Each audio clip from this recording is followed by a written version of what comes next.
What kind of proportions you have, like in terms of your clients, mainly on Amazon? Yeah, the whole thing is I can tell you that there is a better way of doing things. So what are the things that we can do to improve reviews? They really listen to that advice and really use that advice to drive things forward. So how can brands leverage social proof to build trust outside of Amazon? What kind of proportions you have, like in terms of your clients, mainly on Amazon? Yeah, the whole thing is I can tell you that there is a better way of doing things. So what are the things that we can do to improve reviews? They really listen to that advice and really use that advice to drive things forward. So how can brands leverage social proof to build trust outside of Amazon? eCommerce Squeezed podcast. Welcome to eCommerce Squeezed. I am your host Sebastian, founder of Retail-Outsource, and today we have a special guest, AJ Saunders. AJ is the founder of AJ's Digital Group and a go-to expert in SEO, content marketing, and e-commerce growth strategies. He worked with countless businesses to improve their Amazon ranking, website traffic, and overall digital presence. In today's topic, we are going to discuss Amazon SEO, scaling strategies on Amazon, and the future trends on Amazon. Welcome to the show, AJ. Nice to be here. Great. Could you just give us some background about yourself, please? Yeah, sure. So I've run a couple of e-com brands in the last decade. I've now moved into consulting through a company that I run called eCommerce, and yeah, it's been a fun ride. I've worked with people all over the world, just trying to help them understand what strategy is, which is the idea that you can build a plan around your outcome, and that you can select, narrow band of activities to do that will get you there closer to your outcome, rather than doing lots of different things. Yeah, I'm still really fascinated after all these years about strategy, about marketing, and yeah, it's fun world to be in, isn't it? Yeah. And you work, like for outside Amazon and within Amazon and on the social media side, right?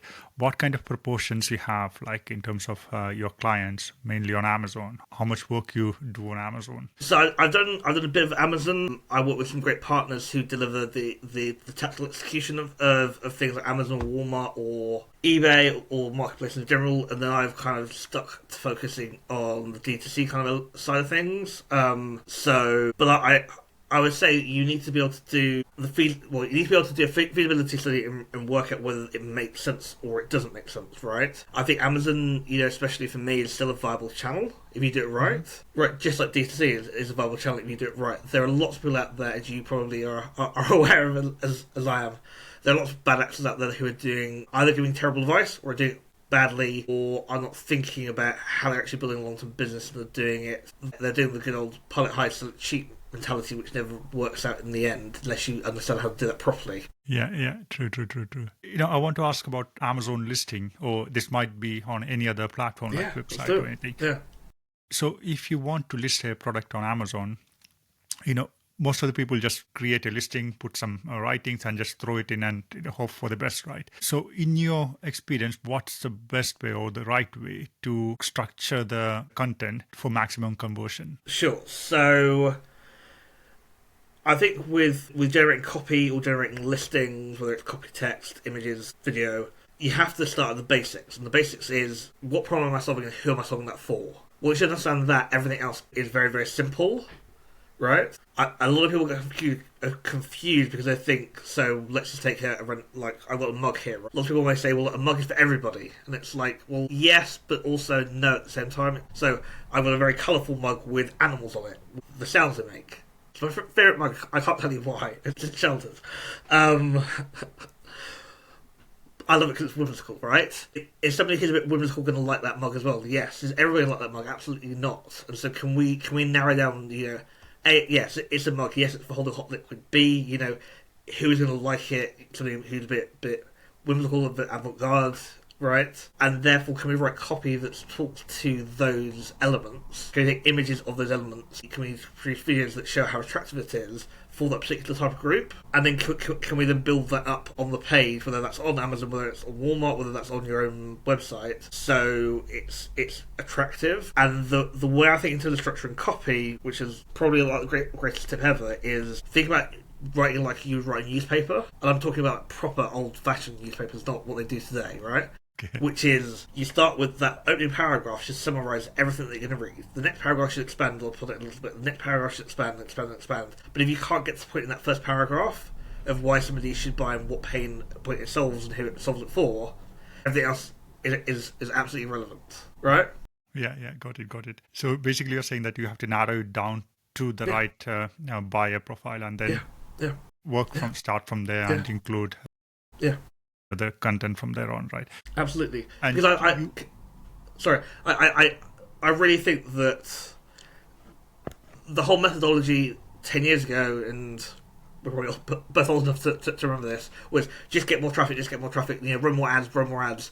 People will eventually convert. Doesn't work anymore because people are sophisticated. They're doing more research. They're doing more thought behind every purchase, and therefore, you have to be cleverer with how you're presenting what you are doing, so it cuts through. It makes a difference in terms of what that person is feeling, and therefore they're not going, well, you just we'll just get more and more visitors to the page. Yeah, true. And let's move on to the keyword side. So let's assume that we have done the keyword research and everything. And you have worked with Google as well, right? And on Amazon. So does it differ in terms of keyword research, or can we use the same content on both Google and for Amazon? Key research again comes down to what are you trying to actually attract traffic for? Mm-hmm. And for me, it's the same across every platform. So there are little differences between each platform, absolutely. But the idea of, if somebody's searching for, videos of Bentleys, right, on TikTok, they're going to be searching on Instagram for Bentley videos, right? They're going to be searching on YouTube. They're going to be searching on eBay, Walmart, right? And so for me, it's understanding, right, what is the broad topic? And then what is that niched descriptor that is the most narrowest definition of what you're trying to sell? And I don't think that changes platform to platform. Right. The thing that does change, there's two things that do change. Your buyer profile. You can have a completely different buyer profile on, say, Amazon to your own D2C to your Walmart, right? Because they're targeting different price points as well. I remember years ago reading about people who were selling on their own website on eBay UK and then on Amazon UK, and the pricing structure and how they talked about the product was completely different on each, because they realised that people on eBay wanted the deal, people on Amazon wanted to buy the best quality, and people on their website were in between, right? And so they were able to adjust how they talked about what they did in the pricing strategy based on the platform. And they were highly successful at it, by the way, right? And so I think the nuance of what you do platform by platform has to adapt based on your knowledge of the platform. Mm-hmm. But I think search terms and keyword data, all of this lovely stuff, is irrelevant between platform and platform. The only other thing that I would say is Google works in a certain way in terms of research results, right? And in terms of making sure that you're getting, you can play the system to get better positions. You can bypass all of that by advertising. I know with Amazon and with eBay and with Walmart, you can do all of that lovely stuff as well. But I know the mechanism behind how they list, the algorithm, is different for each platform. So I think you need to either go down the whole, well, we're going to ignore the fact that we have to deal with an algorithm which is going to pay on advertising, or you have to sit there and say, right, actually our margins are smaller, so therefore we have to sit there and figure out what the algorithm is and what matters in terms of where the keywords need to be, what keywords need to be, how we can assess if our strategy is paying off. True. You made a good point about different buyer profile for the same product on different selling platforms like eBay and Amazon. That's a very good point. In my experience also, it's happening a lot because I do sell on both the platforms. And I have a follow-up question on that one. Please. For sellers who are selling on Amazon, how can they use eBay as well? Maybe to get rid of the old stock, or maybe some other options. If you can enlighten on that one. Yeah. So I think of Amazon secondly, personally, to eBay. I always think of eBay first. So I don't know why, because they both were. Yeah, well, they both came to prominence at the same time, right? I'm 37. Yeah. They were both around. They both started at the same time. So I just naturally gravitated towards eBay. My best friend naturally gravitates towards Amazon, right? Who knows why, right? And so I think you can have a value proposition for each channel, or you can say, right, we're going to focus on the high margin, high profitable sales channel of Amazon as like a normal kind of flow through, and then we're going to use eBay to do our discounts, or eBay to do our end of lines, or eBay to do returns that are still actually good. We can just take photos of what's incorrect or broken, right? And so I think you can do that. The only thing that I would say with all of this is it is like managing a new business, right? And you probably know this better than most, right? And so you can't just go and say, right, well, I'm gonna be on Amazon, eBay, RDC, Walmart, Alibaba, right? You have to go, right, okay, right, we're going to use eBay strategically, either for doing like seconds and returns. We're going to use Amazon as our main platform, and then we have a D2C website in the middle, because we believe that actually we can bring a more profitable offering to long-term consumers who are more invested in that brand experience and that brand ethos. And that's how you can segment things out into a way that makes more sense for the end consumer, but also doesn't give you a heart attack for having to run 3 separate channels in equilibrium. Yeah, that's a lot of good points that you mentioned. And you mentioned about all these selling platforms, right? Which software do you normally recommend? For example, all the sales will come, for example, if you're doing FBM, the sales will come and we have to process the orders. So do you use any centralized inventory management system, or do you recommend any of the softwares? My feeling on software, I'm not a software expert, I'm a marketer, I'm a process geek. I've always maintained this idea that I'm not here to switch you on software. Right? And so, some of my clients, they're on Shopify and they absolutely love it, and they've got their own ePOS system working, and they've got their own 3PL software, right, that works with it. I've got other people who've done everything on spreadsheets, right? And the whole thing is, I can tell you that there is a better way of doing things, but unless you want to actually implement that and want to sit and work on how it actually works, there's no point. And so I know there's a guy in Brazil called Francisco who runs a company called Supreme, which is listings for Amazon, Walmart, eBay around the world. There's your own Shopify, there's inventory management, there's supply management, right? But then I know of people that are also using, the native interfaces on Amazon and eBay, because that's what they use and that's what they feel is okay. So it's a tricky game, isn't it? Yeah, true. Yeah, completely agree. Yeah, it's quite complex and quite broad, right? And I want to move into the reviews and customer trust on Amazon or on eBay. So reviews have a lot of weight, on how your listing converts, or how your product converts. So what are the things that we can do to improve reviews? Ooh, that's a great question. I think with reviews, it's fundamentally important to take on board what people have said that are negative, and not see it as a tick box exercise. I think a lot of people will get a negative review, they'll take it personally, they'll go and sit and cry for half an hour, and then they'll crack on. I think sarcastically, you understand. Well, I think a lot of people... Right. Well, I think for me, is... So, I give you examples. There's a premier cocktail company based in London, right? They offer 46 different types of delivery.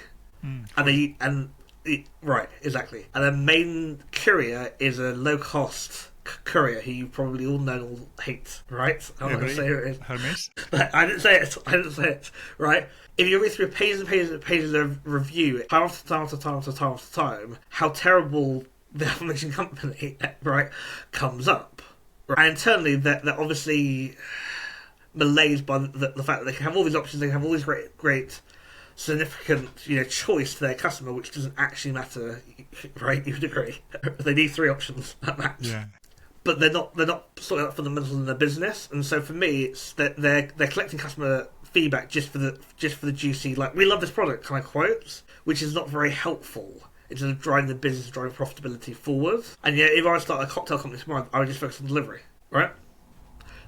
So I think really to your customers, if you have things like email addresses or phone numbers or addresses, send them, try and do an annual state of the customer, right, where you do a customer survey, where you try and actually talk to your customers, whether that's you send them a link to a 5 questions, thing, you send a little card in the mail where they can just tick off and send it back, those sorts of things, but then really listen to that advice and really use that advice to drive things forward. And I don't think enough people are, and also I don't think enough people are using that data throughout their supply chain. And so I think if you're manufacturing, say, garden, laundry clips, right, in China or India, right, and they break after 6 months. Well, you're going to go, well, it breaks after 6 months, aren't you? You're not going to go and sit down with your supply chain and say, well, how can we improve it by 10% or 20%?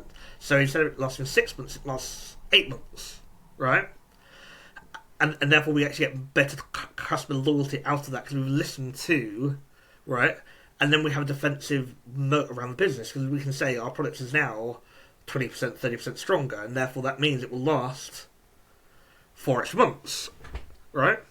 And so for me, yeah, it's that whole can we actually listen to feedback, use feedback, and then wrap it into how we progress, how we're defensive in the future. Great. AJ, my next question is the social proof. Social proof is a big thing right nowadays and very essential as well. So how can brands leverage social proof to build trust outside of Amazon? Yeah, sure. So I think a lot of people can tell when it's an ad, right? And so they see these GDC ads and they think it looks amazing, and they can tell at the same time that it's an ad. It's not authentic. And so for me, being authentic comes from a brand reaching out and saying when you're tagged on social media or you have some interaction, right? The brand reaches out and says, hey, thanks for mentioning us, or hey, thanks, how you're using this product, or whatever. Because to me, that's authentic interaction. I think that builds in the customer's mind and in their little circle, friendship circles, the idea that the brand actually cares. And I think that's far more powerful than running UGC or doing influencer ads or those sorts of things. And so for me, it's about trying to figure out, right, how can we be where our customers are and acknowledge that they exist and acknowledge that they're spending their hard-earned money on our stuff, on our products, right, without interrupting them too much, without putting too much, without being too salesy, right? But being authentic, and then how can we then use that to drive more customers? And whether that's running ads through actual real life examples, right? Whether that's actually doing, refer a friend type programs, like, right? Those sorts of things that are super impactful if you've done the right way. True.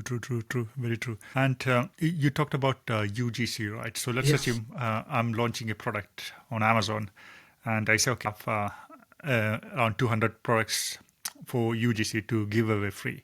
And I don't want to pay a commission, okay, but I can provide free products. How, in that scenario, how are you going to execute? I would look, okay, there's a few things. So I either look to do a giveaway. So is there a targeted event that we can do, giveaway bags that we can, right? And that we can maybe get some of that spend back by partnering with other firms and split the cost.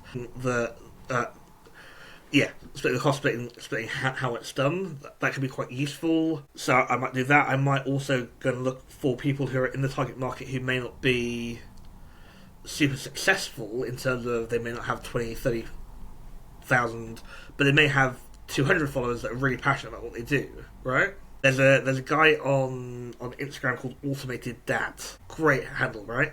And he reviews home automation products, right? Really, really good guy. I think I don't know how many he's got, but let's just say he's got 800 followers, right?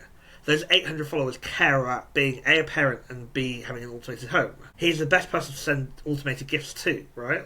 Because if he loves it, he'll talk about it, right? As I think the micro-influencer in that kind of regard is far more powerful than having to pay somebody or having to do something. And last year I automated a lot of my house, right? And I got given stuff for free that I've used in the house, right? And so for me, I always talk. So ZemiSmart, for example, sent me quite a lot of stuff that I've used. Relic, which is a smart home brand that do hi-fis, sent me a load of stuff that I'm still using. Those sorts of things, right? Just to give you some examples. And I'm not an influencer, right? I have a small smart home blog on the side, right? And that for me is that whole kind of thing of they're trying to target the right people at the right level of intent, who may have some super fans around them who really care. Yeah. And by the way, with both of those companies, I've helped them sold probably 20 or 30 items just off the back of me talking to people about them and saying, well, you should buy one. Wow. People go and buy them, right? Because they trust that I know what I'm talking about, right? True.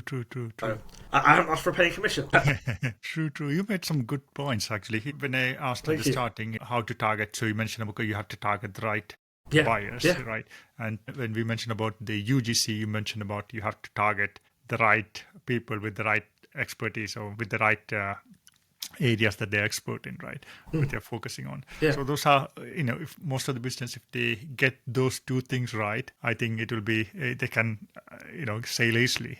Not like, there'll be always some issues. Yeah, but I fundamentally believe, sorry to interrupt, but I fundamentally believe that most people waste their marketing dollars, their marketing pounds, their marketing yen, right? Yeah. And they waste it because they try to do something that is far too complex and far too grand for what their business actually is. And I learned 15 years ago when my first career was I played guitar as a music. This whole concept of 1,000 fans. And it's a very common concept, I can't remember who came up with it, but it's the idea that you have 1,000 people who love what you do, and that's enough to have a career. And I think what we've seen with a lot of D2C brands and a lot of Amazon brands that got it right is they focused on 2, 3, 4, maybe 1,000 fans who really understand what their core proposition is, and that's all they've cared about. And they haven't done this whole, well, we need to go massive, we need to go big. They've grown because they've focused on getting really, really key people in the ecosystem that can get it. Away from e-com, I think like the B Corp movement is exactly the same, right? Tesla, for lack of a better is the same. Apple was absolutely that. And so for me, it really is about find a couple of hundred people that really love what I do. I can go talk to, I can go have relationships with, who will buy and buy, versus just going and doing this mass media thing that Nike is doing, right? Because Nike has a whole data analytics team, probably of a couple of hundred people, right? Plus a marketing budget of hundreds of millions, if not billions, right? They have the time, the expertise, the resources, the knowledge, the wisdom, right, to do all of this big stuff that we as small businesses can't. I think that's where a lot of people get it wrong. Yeah. Very true. I want to add one more point. You know the Brudo CEO. Yes. Yeah. So he built a community. Yeah. Product, right. So yeah. I think that will be the same point as you mentioned. Yeah. Quite strong. And I think with James Wyatt, if you subtract him from the situation, just imagine, he's just another guy, right? I think it becomes a very, very compelling marketing story, right? I think if you get bogged down in how terrible he is as a human being, I do think he's quite, from some of the reports that I've read about him as a person, he doesn't seem like a very nice person, right? But I think there's lessons in that we can learn. He's a fallible human being like we all are, right? But there are lessons in what he's done and his approach that actually we can all learn from, and don't take away from the fact that he is maybe not the best person to emulate. Yeah, true. But I agree completely with you on, there are a lot of good points, how we build a business and stuff like that. Yeah, absolutely. Now I want to move into, driving external traffic and brand building, right? On Amazon, for example, it's getting really hard for advertising on Amazon, right? So in that case, would you recommend doing Google ads or Facebook ads or Twitter or some other ads running to drive traffic from there to Amazon? I wouldn't. I would actually recommend running ads to your own website. Okay. I think Amazon takes care of itself, and having Amazon as a checkout option on your website, so you can say you can buy directly when you buy on Amazon. Mm-hmm. I don't see how people are going to take that leap, right? So somebody sees what you're doing on Facebook and then jumps through to your website to Amazon to then purchase. I think people are going to go one hop. I think if you're at that point where you can do a lot of brand marketing, which is a whole different set of skills, I don't think it really matters what your distribution channels are, because you've got the budget to do brand marketing properly. And what I mean is the big billboards. You've probably seen when you're out in the car driving, I know we're both wearing glasses, so the Specsavers ads, right? That nowhere near are Specsavers, right? You've seen them, haven't you? True, right?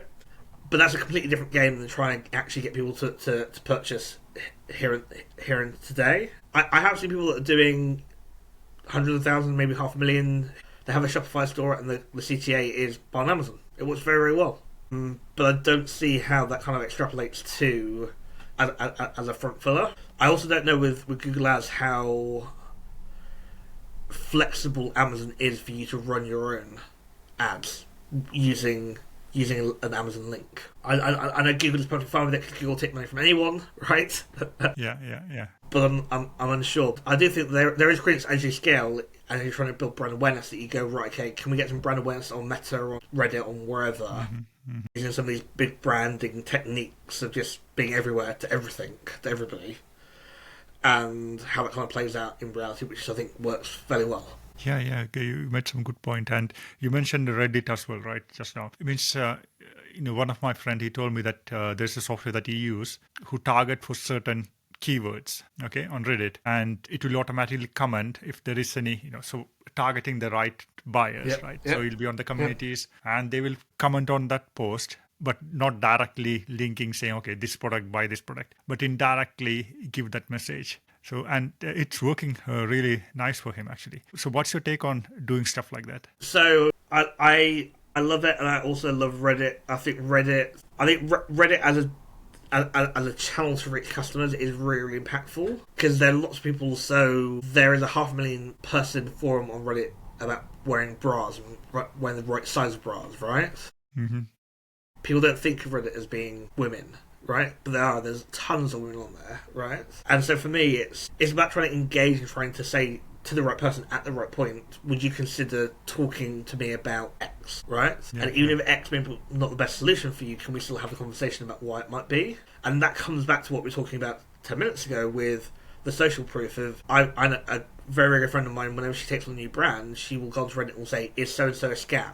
Right? She'll just post 10 random, right? Just to see what the market sentiment is. Mm-hmm.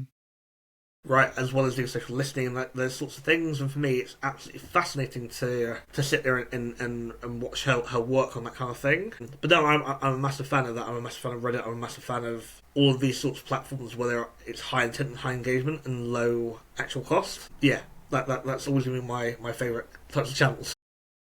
I do use Reddit a lot. I deleted Twitter from because it was consuming too much. Right, So I just yeah. removed that app completely. I want to ask about Amazon sellers. A lot of Amazon seller doesn't have, let's say, Shopify. Right? They don't sell on Shopify or any other websites. They only have Amazon. To those sellers, what will be your advice? So firstly, it depends what you're selling. Okay.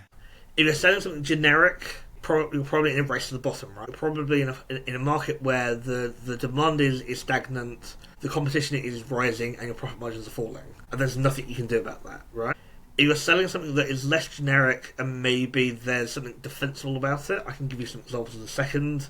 You may have an opportunity to actually rethink how you're doing what you're selling, right? So a brand that I really like here is Who Gives a Crap. They sell toilet paper, right? Okay. You may not have heard of them, but they sell toilet paper, right? Okay. And they're a D2C business, right? And so let's just imagine they were only selling on Amazon, right? It makes sense for them to go, right, okay, we're now going to start selling boxes of 12 toilet rolls, right, direct to consumer through Shopify or through Magento or whatever, right?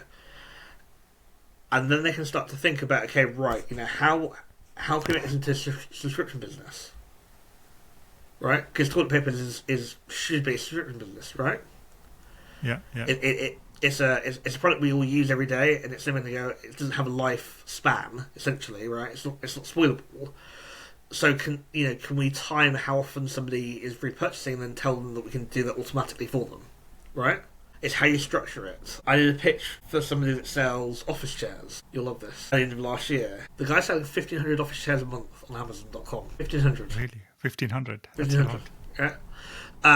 Really, really cool guy. Really, really nice guy. And I said to him, I don't want to be in the office chair selling business. He looked at me and he went, like, sorry? And I said to him, we can set a D2C website where you sell your office chairs, but then we can try a month after they bought the office chair. Can we sell them a table? Can we sell them a lamp? Can we sell them a ring light? Can we sell them a mic? Can we sell them monitors? Right? And the more items that they buy, the more profitable they become as a client, right? True. And after 12 months, can we sell them an office chair repair kit that teaches them how to change the wheels, because the wheels might have gone a bit squeaky, but after 12 months. After 2 years, can we sell them a new chair completely? All of these sorts of things, if you're structuring your business in a certain way, right, means that you're actually making more and more profit. But the thing is, and this is the key, you have to understand strategically what you are doing and what business you are in. And I know you've seen this and I've seen this, and just to be explicit about it, EasyJet, for example, are a fantastic business, right? Because they're selling one type of seat on one type of plane, and they're flying from one airport to another airport and back, right? Yeah, holidays. It's correct, right? It's a very, very simple business model, right? It's very easy to run EasyJet. Sorry, that was terrible, right? BA on the other hand, I think have about 8 different seat types. They have 20 different planes, which all require different pilot with different license, with different training, right? And that's why EasyJet are playing to win, because they've defined how they're going to win, whereas BA are just playing to play, right? And that's why whenever BA goes, well, we're going to sack lots of people, the unions come out and they have to then negotiate and they have to then water down what they're going to do, right? Because they've got so big that they're just playing to play, right? And that's why I love EasyJet. And I think it's that whole kind of thing of decide what game you're in and what game you want to play, and then figure out how that actually can be executed in a way that is profitable and is sustainable, and that is defensible from other competition, right? Yeah. I think not enough people think about those sorts of things, which keeps me very well paid, by the way. Yeah. Which, you mentioned some good points. And I think for EasyJet, I think Jet2 Holidays is a part of their company as well. Okay, right. For holidays. Right. Yeah. So, whenever it's there's EasyJet involved on that package. Yeah. And you mentioned about having a core product. And building something related and strategically planning it going forward. That's what you meant, right? Yeah. That's very good points that you made. Thank you. And the next question I want to ask you is about scaling and automation. What are the best tools that you normally use to automate? For example, it doesn't matter if it's eBay, Amazon, or website. With automation, the thing you have to do is you have to take a step back and figure out what you can automate and what you can't automate. Mm-hmm. But also what the automation system can tell you to do, right? And so I know a lot of people go on about Klaviyo or Omnixen and how they're great platforms, how they can do lots of different things, and I think they are fantastic. But I also think at some point you have to sit there and go, right, I'm selling jewelry on eBay and Amazon. If I get somebody's phone number, can I give them a call to check that they got the item? Can I give them a call just to see how they're doing, right? If they're a repeat customer, right? Can I send them something in the mail to say thank you for purchasing 3 months after, right? Those sorts of things. I think technology can help you with that workflow and make sure that you are being consistent with applying what you're trying to do. But I don't think technology solves every problem that they claim it does. And so I think it's about trying to be strategic in what you're trying to achieve and how you're trying to nurture customers. Use technology to the gaps and make it easy for the technology to work with you, or for you to work with the technology to enable you to pick up some of these more final points that you can't do just with technology, or you can't do as a human, right?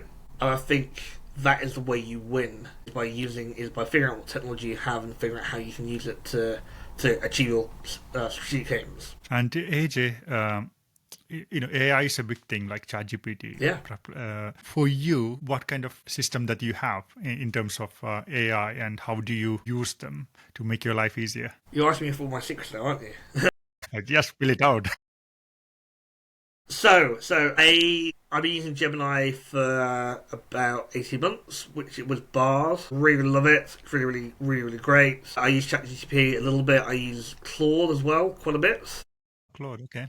Claude is fantastic for writing, and especially because you can say, right, can you write in this more kind of cerebral style, this more imaginative style that it does it, and it does it very, very well. So I use Claude for writing. I use Gemini for ideation or for process design. But I think with all of this, you have to be intelligent to be able to use it properly. Correct. Yeah, true, very true. Right, yeah. And I think a lot of people are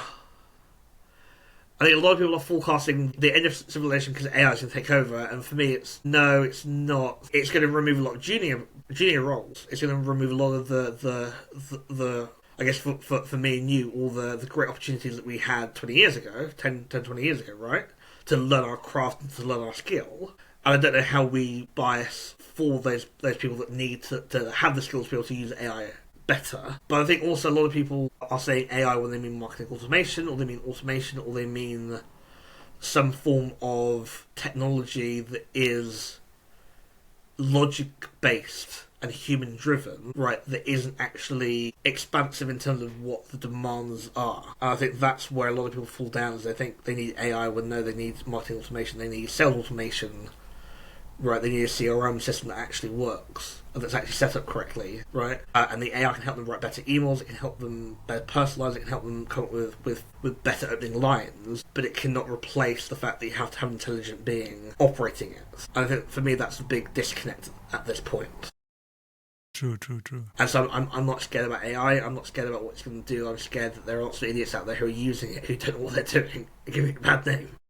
Yeah, very true. Very true. Yeah, I mean, so I personally use a Gemini, Right, ChatGPT, love and it. Perplexity. So those are the three one that I use. And for ChatGPT, I made a custom ChatGPT for my health. So I, uploaded all the test results, blood test, everything for the last 5 years into it. And actually, it came out with something, a strange thing. Oh, you have this after 5 years, something is increasing. Now I'm trying to get a GP appointment. That's very hard to get actually. But it's really useful for me. Yeah, yeah. We just mentioned small tasks, but not like it's a hybrid version, to be honest.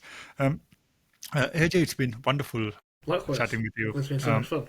For the viewers, where can they find you? Yeah, so they can go to audaciouscommerce.com, that's audaciouscommerce.com, or they can come find me on LinkedIn, just AJ Saunders. So yeah, I'm heavily active on LinkedIn. I write a monthly blog on audaciouscommerce.com around the e-commerce marketing, strategy, development, etc. And so yeah, and then I write a weekly email newsletter that you can get to the website and sign up. And yeah, so Great. So what I will do, I will put the links in the show notes, the LinkedIn profile, Amazing. website details, Amazing. and the link for the newsletter as well. So all the details will be in the show notes. Thanks a lot for coming down. Oh, AJ. my absolute Appreciate your pleasure. time. My absolute pleasure. This has been a real blast. We'll have to do this again. All right. Thanks a lot, guys. Thank you.